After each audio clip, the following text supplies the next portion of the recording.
తిరుపతిలో జరిగిన తొక్కిసలాట ఘటన తీవ్ర విషాదాన్ని మిగిల్చింది. ఈ తొక్కిసలాట ఘటనతో రుయా స్విమ్స్ ఆసుపత్రిలో మృతుల కుటుంబ సభ్యుల రోదనలు మిన్నంటాయి. సంక్రాంతి వేళ వచ్చే వైకుంఠ ద్వార దర్శనాల కోసం దేశం నలుమూలల నుంచి వచ్చే భక్తుల కోసం టీటీడీ పెద్ద ఏర్పాట్లు చేసింది.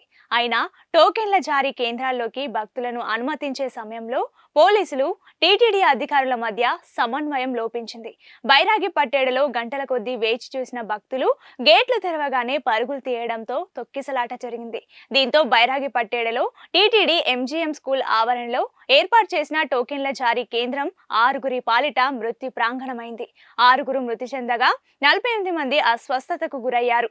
చనిపోయిన 6గురిలో 5గురు మహిళలు ఉన్నట్లు అధికారులు గుర్తించారు. అసలేం జరిగిందంటే అయితే బైరాగి పట్టేడులో బారికేడ్లు లేకపోవడం వల్లే తొక్కిసలాట జరిగినట్లు పేర్కొంటున్నారు. టీటీడీ మంజూరు చేసే వైకుంఠ ద్వార దర్శనాల టికెట్ల కోసం బుధవారం ఉదయమే బైరాగి పట్టేడ సెంటర్ కు భక్తులు భారీగా చేరుకున్నారు. దీంతో పోలీసులు టోకెన్ల జారీ మొదలుపెట్టే వరకు పక్కనే ఉన్న పద్మావతి పార్కులోకి భక్తులను పంపించారు. ఈ క్రమంలోనే రాత్రి ఓ భక్తురాలు అస్వస్థతకు గురి కావడంతో ఆసుపత్రికి తరలించేందుకు డీఎస్పీ రమణ్ కుమార్ గేట్ తీశారు. దీంతో భక్తులను లోపలికి పంపిస్తున్నారేమోనంటూ అక్కడికి భక్తులు చేరుకున్నారు. అయితే గేట్ ఎందుకు తీశారో భక్తులకు చెప్పడంతో డీఎస్పీ వైఫల్యం చెందినట్లు సమాచారం. దీంతో ఒక్కసారిగా భక్తులు ముందుకు రావడంతో తొక్కిసలాట జరిగింది.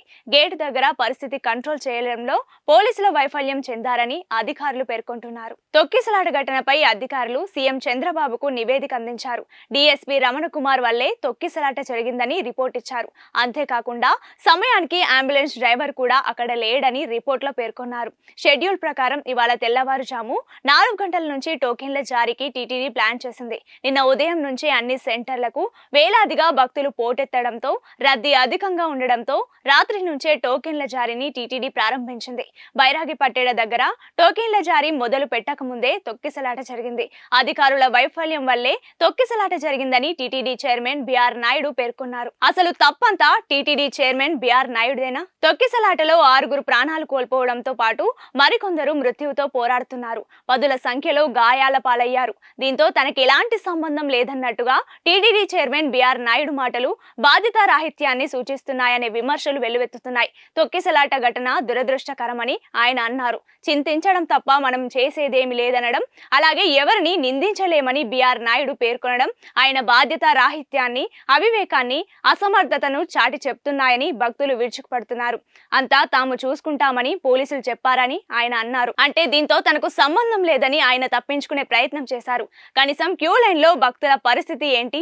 వేలాదిగా భక్తులు తరలి వచ్చిన నేపథ్యంలో తొక్కిసలాటకు ఆస్కారం లేకుండా టికెట్లను ఇవ్వాలన్న ఆలోచనే బిఆర్ నాయుడు, టీటీడీ ఉన్నతాధికారులకు లేకపోయిందనే విమర్శలకు దారితీసింది. గతంలో టీటీడీ చైర్మన్లు, ఈవోలు, జేఈఓలు క్యూ లైన్లను సందర్శిస్తూ పరిస్థితులను ఎప్పటికప్పుడు నిర్ణయాలు తీసుకునేవాళ్లు. ఇప్పుడు అలాంటిది మచ్చుకైనా కనిపించడం లేదు. గురువారం ఉదయం 5 గంటల నుంచి టికెట్లు జారీ చేస్తామని చెప్పామని, ఇక భక్తులు వాళ్ళ చావులు వాళ్లే చూసుకుంటారని రీతిలో మిన్నడుకుండిపోయారు. చివరికి టీటీడీ పాలక మండలి చైర్మన్, ఉన్నతాధికారుల లోపభూయిష్టమైన పరిపాలన పరమైన నిర్ణయాలతో భక్తులు ప్రాణాలు కోల్పోవాల్సి వచ్చింది. మరి ముఖ్యంగా చేయగలిగిందేమీ లేదన్న చైర్మన్ కామెంట్స్ భక్తుల్లో తీవ్ర ఆగ్రహాన్ని తెప్పిస్తున్నాయి. గతంలో ఎప్పుడు వైకుంఠ ఏకాదశి జరగలేదా? ఈసారే ఇంత పాపం ఎలా జరిగిందని విపక్షాలు బగ్గుమంటున్నాయి. దీనికి అంతా కారణం టీటీడీ చైర్మన్ బిఆర్ నాయుడు తీసుకున్న నిర్ణయమని విరుచుకుపడుతున్నారు. ఆన్లైన్ సిస్టమ్ ఉంటే ఇంత నష్టం రాకపోయేదని రాజకీయ నేతలు మండిపడుతున్నారు.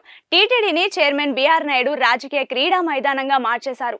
భక్తులకు నీళ్లు, ఆహారం లేవు, పట్టించుకునే నాదుడే లేకుండా పోయాడు. పశువుల మంద మాదిరి తోసి పారేశారు. ఇది ప్రభుత్వ తప్పిదం కారణంగా జరిగిన ఘటన. ప్రభుత్వం చేసిన హత్యలే అంటూ భక్తులు, రాజకీయ నేతలు ఆగ్రహం వ్యక్తం చేస్తున్నారు.